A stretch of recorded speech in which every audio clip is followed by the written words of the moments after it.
Hi guys, നമ്മൾ ഇന്ന് നോക്കാൻ പോകുന്നത് നമ്മൾ ഇത്രയും കാലം പഠിച്ചിരുന്ന മൈക്രോ മാനുഫാക്ചറിങ് ടെക്നിക്സിനെ കാറ്റഗറൈസ് ചെയ്തിട്ടുള്ള രീതിയിൽ കുറച്ച് ടോപ്പിക്കാണ് നമ്മൾ നോക്കാൻ പോകുന്നത്.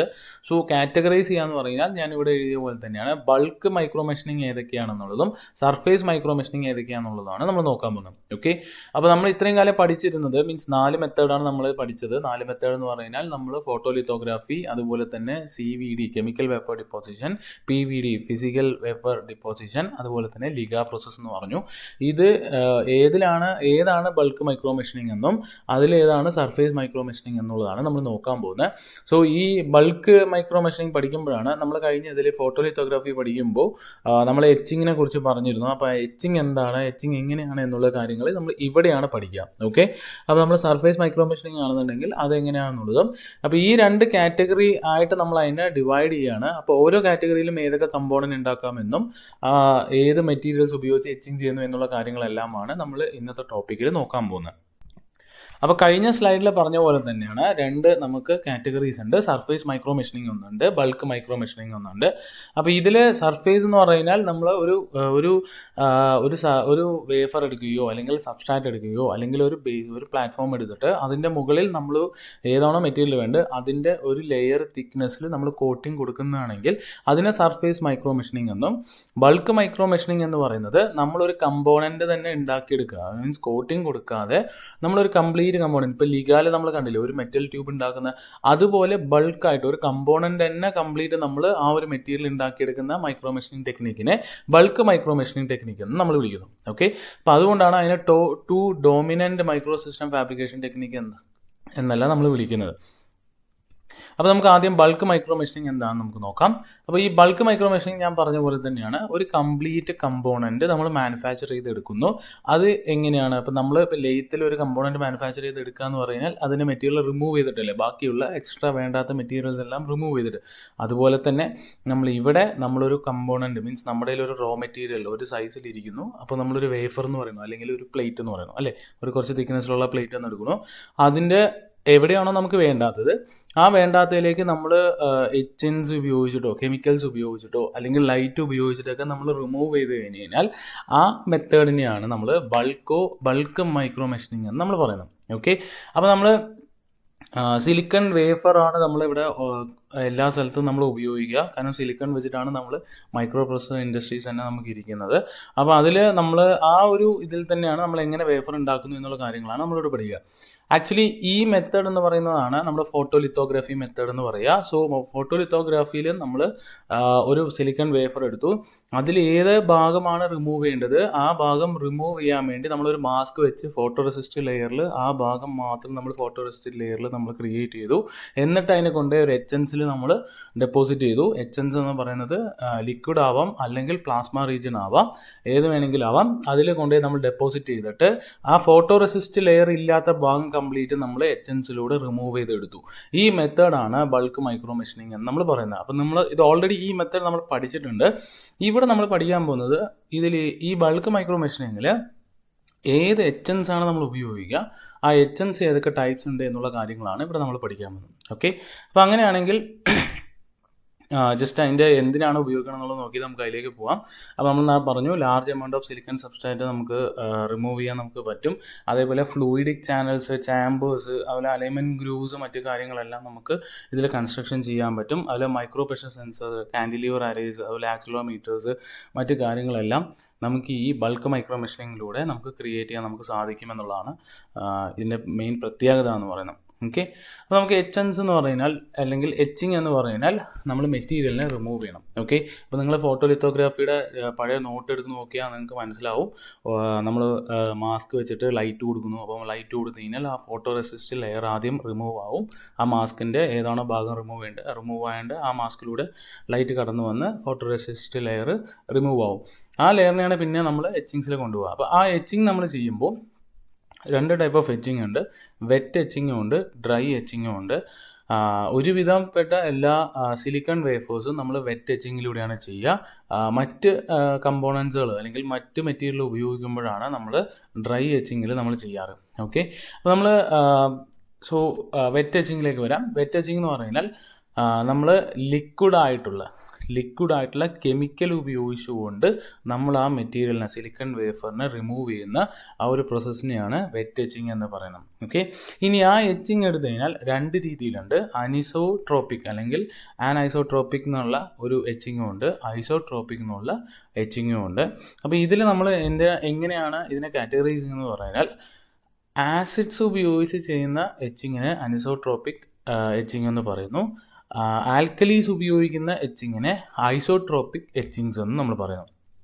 ഓക്കെ, അപ്പോൾ നമുക്ക് ഇതിൽ തന്നെ നിങ്ങൾക്ക് നോക്കി അറിയാൻ താഴെ കുറേ മെറ്റീരിയൽസ് മീൻസ് ഏതൊക്കെ എച്ചൻസ് ഉപയോഗിക്കേണ്ടത് അത് ഞാൻ വേറെ ലിസ്റ്റ് തരാം. അപ്പോൾ ഇതിൽ നമ്മൾ ചെയ്യുന്നത് പറഞ്ഞു കഴിഞ്ഞാൽ നമ്മൾ എങ്ങനെയാണോ സിലിക്കൺ വേഫറിനെ കട്ട് ചെയ്തിരിക്കുന്നത്, ഏത് ക്രിസ്റ്റൽ ഡയറക്ഷനിലാണോ കട്ട് ചെയ്തിരിക്കുന്നത് ആ ഡയറക്ഷനിൽ ആണ് നമ്മൾ എത്ര മെറ്റീരിയൽ റിമൂവൽ റേറ്റ് വരുന്നു എന്നുള്ള കാര്യങ്ങളെല്ലാം നമ്മൾ ഇതിൽ നോക്കുക. ഓക്കെ, അപ്പോൾ നമുക്ക് ഇവിടെ നോക്കിക്കോളൂ. നമ്മൾ ഉപയോഗിക്കാൻ പോകുന്ന എച്ചിങ്സ് എന്ന് പറയുന്നത് പൊട്ടാസ്യം ഹൈഡ്രോക്സൈഡ് പോലുള്ള കെമിക്കൽസ് ആണ്. അപ്പോൾ ഇത്രയും എച്ചൻസ് നമുക്ക് ഉപയോഗിച്ചുകൊണ്ട് നമുക്ക് ചെയ്യാമെന്ന് പറഞ്ഞു. ഒട്ടുമിക്ക എല്ലാ സിലിക്കൺ വേഫറിലും നമ്മൾ ഉപയോഗിക്കുന്നത് പൊട്ടാസ്യം ഹൈഡ്രോക്സൈഡ്, അത് പറഞ്ഞാൽ അനിസോട്രോപ്പിക് എച്ചിങ്സ് എന്ന് പറയുന്ന ആസിഡ്സ് ഉപയോഗിച്ചിട്ടാണ് നമ്മൾ ചെയ്യുന്നത്. അപ്പോൾ നമ്മൾ ആ എച്ചൻസ് ഉപയോഗിക്കുമ്പോൾ ഇത്ര ഡിഗ്രി ടെമ്പറേച്ചറിൽ എത്ര മൈക്രോമീറ്റർ മെറ്റീരിയൽ റിമൂവ് ചെയ്യുന്നുണ്ട് എന്നുള്ളതാണ് ഇവിടെ നമുക്ക് ഈ ലിസ്റ്റിൽ നിന്ന് കണ്ടാൽ നിങ്ങൾക്ക് മനസ്സിലാവുക. അനിസോട്രോപ്പിക് എച്ചിങ്ങിൻ്റെയാണ് ഇതിൽ കാണിച്ചിരിക്കുന്നത്, മറ്റേ നമ്മൾ കാണിച്ചിട്ടില്ല. ഇതാണ് മെയിനായിട്ട് എല്ലാവരും ചെയ്യുന്നത് നമ്മൾ. അപ്പോൾ നമ്മൾ ഈ ഇതിൽ എത്ര റേറ്റ് വരുന്നു എന്നുള്ളതാണ്. ഇവിടെ 100, 110, 111 എന്ന് പറയുന്നത് നമ്മുടെ ക്രിസ്റ്റൽ പ്ലെയിൻ ഡയറക്ഷൻ്റെയാണ്. സിലിക്കൺ വേഫറിൽ നമ്മൾ ഏത് ഡയറക്ഷനിലാണോ കട്ട് ചെയ്തത് ആ വേഫർ വെച്ചിട്ടാണ് എത്ര ഇതിൽ റിമൂവ് ആവണോ എന്നുള്ളത് ഇതിൽ കാണിച്ചിരിക്കുന്നത്. ഓക്കെ, ഇനി നമ്മൾ ഈ പറയുന്ന അനിസോട്രോപ്പിക് എച്ചിങ്ങും ഐസോട്രോപ്പിക് എച്ചിങ്ങും തമ്മിലുള്ള വ്യത്യാസം എന്ന് പറയുന്നത് പറഞ്ഞാൽ, നമ്മൾ ഈ രണ്ട് മെറ്റീരിയൽ ഉപയോഗിച്ചാണ് ചെയ്യാന്ന് പറയും അല്ലേ, ആൽക്കലി വെച്ചിട്ടും ആസിഡ് വെച്ചിട്ടും. പക്ഷേ ഇതിൽ നമ്മളങ്ങനെ ചെയ്യുമ്പോൾ ഏറ്റവും കൂടുതൽ അനിസോട്രോപ്പിക് എച്ചിങ് ആണ് നമുക്ക് ചെയ്യുക. ഐസോട്രോപ്പിക്കിലാണെങ്കിൽ ഈക്വലായിട്ട്, ഈവനായിട്ട്, അതേപോലെ അക്യൂറേറ്റ് ആയിട്ട് നമുക്ക് മെറ്റീരിയൽ റിമൂവ് ആവില്ല. ഒരു റൗണ്ട് വാൾ ഷേപ്പിലാണ്, റൗണ്ടഡ് സൈഡ് വാൾ ഷേപ്പിലാണ് ഐസോട്രോപ്പിക് എച്ചിങ് ചെയ്ത് കഴിഞ്ഞാൽ നമുക്ക് ഫൈനൽ പ്രൊഡക്റ്റ് കിട്ടുക. ഇതാണെന്നുണ്ടെങ്കിൽ ഒരു പിരമിഡ് ഷേപ്പിൽ അല്ലെങ്കിൽ ഒരു കൃത്യമായിട്ട് എങ്ങനെ വേണമെങ്കിൽ പറയാം, ഒരു ട്രയാങ്കുലർ ഷേപ്പിലോ ആ രീതിയിൽ നമുക്ക് കട്ട് ചെയ്ത് കിട്ടും. അതുപോലെ തന്നെ അതും തന്നെയല്ല, നമുക്ക് ഈ ഷേപ്പും അല്ല, നമുക്ക് എങ്ങനെയാണോ കൃത്യമായിട്ട് ഒരു റെക്റ്റാങ്കുലർ ഷേപ്പിൽ നമുക്ക് കിട്ടണോ ആ ഷേപ്പിൽ വരേക്കും നമുക്ക് ഈ അനിസോട്രോപ്പിക് എച്ചിങ്ങിലൂടെ നമുക്ക് അച്ചീവ് ചെയ്തെടുക്കാൻ സാധിക്കും എന്നുള്ളത് കൊണ്ടാണ് നമ്മൾ മെയിൻലി എല്ലാ സ്ഥലത്തും ഈ എച്ചിങ് നമ്മൾ ഉപയോഗിക്കുന്നത്. ഓക്കെ, നെക്സ്റ്റ് ഡ്രൈ എച്ചിങ് ആണ്. നമ്മൾ വെറ്റ് എച്ചിങ് കഴിഞ്ഞു. സോ ഡ്രൈ എച്ചിങ് ആണ്. ഡ്രൈ എച്ചിങ് എന്ന് പറഞ്ഞു കഴിഞ്ഞാൽ നമ്മൾ കെമിക്കൽസ് പറഞ്ഞാൽ ലിക്വിഡ് കെമിക്കൽസ് ഉപയോഗിക്കാതെ പകരം പ്ലാസ്മ റീജിയണിൽ പ്ലാസ്മ ക്രിയേറ്റ് ചെയ്തുകൊണ്ട് ഗ്യാസ് മോളിക്യൂൾസ് അതിലേക്ക് കടത്തി വിട്ടുകൊണ്ട് അവിടെ നമ്മൾ മെറ്റീരിയൽ റിമൂവ് ചെയ്യുന്ന ആ ഒരു പ്രോസസ്സിനെയാണ് ഡ്രൈ എച്ചിങ് എന്ന് പറയുക. ഇത് ഓൾറെഡി ഞാൻ അന്ന് കെമിക്കൽ വേപ്പർ ഡിപ്പോസിഷൻ എടുക്കുമ്പോൾ പറഞ്ഞിരുന്നു. ഒരു ഹീറ്റോ അല്ലെങ്കിൽ പ്ലാസ്മയോ നമ്മൾ സപ്ലൈ ചെയ്യുമ്പോൾ കടത്തി വിടുന്ന ഗ്യാസ് മോളിക്യൂൾസിൽ നിന്ന് സ്പട്ടറിങ് ഉണ്ടാവുന്നു എന്നുള്ളതും, അത് പറഞ്ഞാൽ ബോംബാർഡ് ഒരു ബ്ലാസ്റ്റിംഗ് അതിനോട് സംഭവിക്കുന്നുള്ളതും, ആ ബ്ലാസ്റ്റിങ്ങിലൂടെ മെറ്റീരിയൽസ് റിമൂവ് ചെയ്ത് പോകുന്നു എന്നുള്ള കാര്യങ്ങളൊക്കെ ഞാൻ അന്ന് പറഞ്ഞിരുന്നു. ആ ഒരു മെത്തേഡിനെ നമ്മൾ ഡ്രൈ എച്ചിങ് എന്ന് പറയുന്നത്.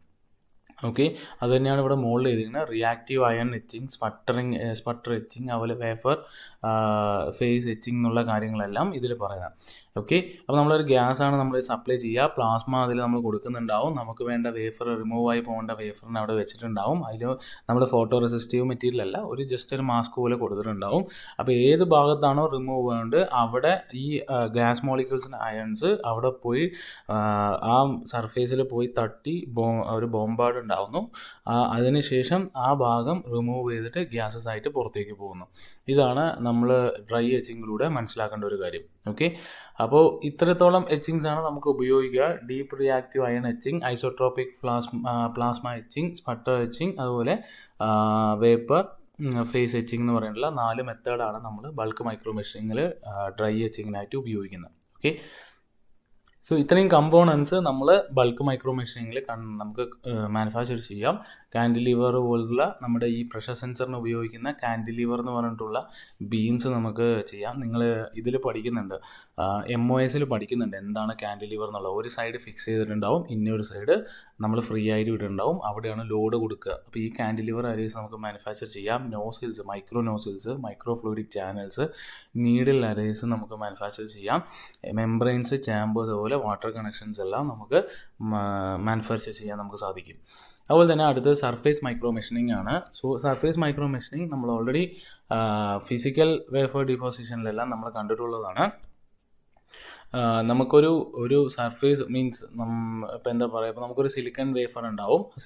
സിലിക്കൺ വേഫറിൻ്റെ മുകളിൽ സിലിക്കൺ ഡയോക്സൈഡ്, നൈട്രോക്സൈഡ് പോലുള്ള മെറ്റീരിയൽ കോട്ടിംഗ് കൊടുക്കാൻ വേണ്ടി ഉപയോഗിക്കുന്ന മെത്തേഡാണ് സർഫേസ് മൈക്രോ മെഷീനിങ് എന്ന് പറയുന്നത്. അപ്പോൾ സർഫേസ് ലെയർ മാത്രം നമുക്ക് കൊടുക്കാൻ വേണ്ടിയുള്ളതാണ് ഈ മെത്തേഡ് എന്ന് പറയുന്നത്. ഓക്കെ, അപ്പോൾ നമുക്ക് സിലിക്കണിലാണ് നമ്മൾ സിലിക്കണായിട്ടാണ് സബ്സ്ട്രാക്റ്റ് എടുക്കുക.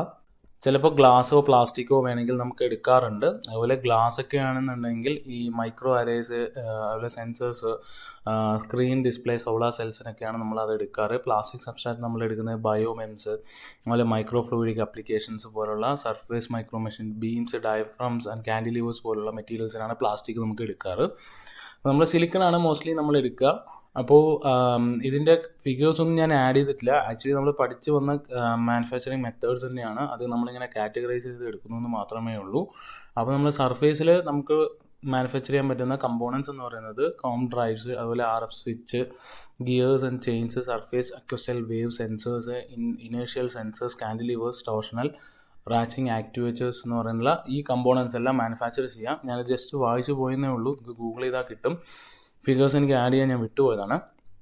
ഓക്കെ, സോ മറ്റ് ഈ കമ്പോണൻറ്റിൽ നമുക്ക് ജസ്റ്റ് ഇങ്ങനെ അറിഞ്ഞു വെച്ചാൽ മതി സർഫേസ് മൈക്രോ മെഷീനിങ് എന്താണെന്നുള്ളതും ബൾക്ക് മൈക്രോ മെഷീനിങ് എന്താണെന്നുള്ളതും അറിഞ്ഞു വെച്ചാൽ മതി.